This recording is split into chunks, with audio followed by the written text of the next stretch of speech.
Hello, how are you? The topic of this video is GitHub Tutorial 4 Preparation.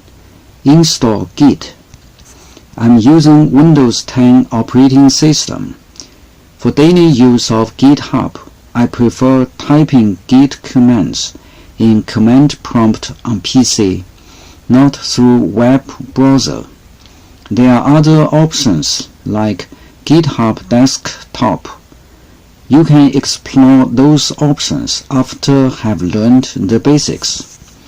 First, check if Git has been installed on your computer.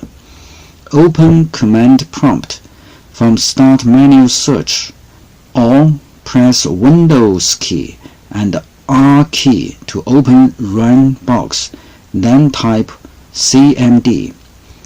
In command prompt, enter command Git.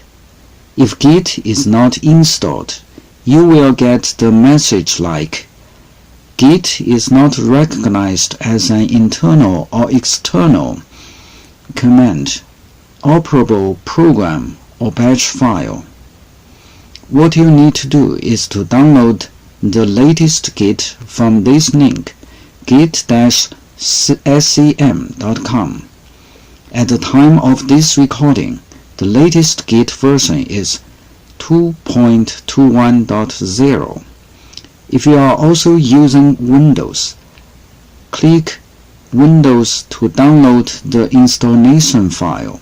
For 64-bit system, the downloaded file is git-2.21.0-64-bit.exe. The size is around 45 megabytes. Double-click to run it. Click Next to accept all the default settings.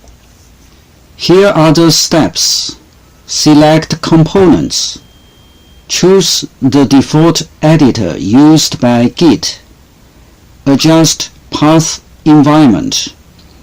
Choose HTTPS Transport Backend.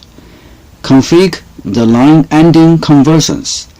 Configure the terminal emulator to use with Git Bash. Configure extra options. Click Install. At the end, click Finish.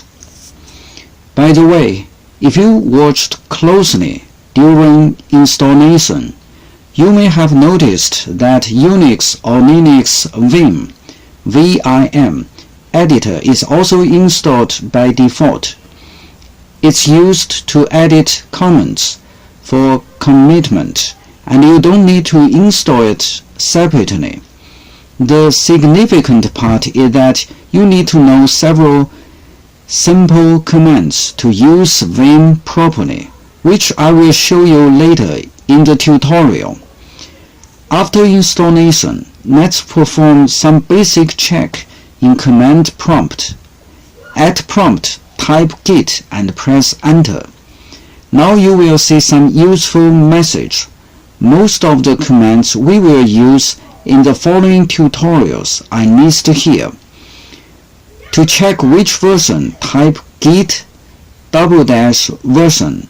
The Git version will show up.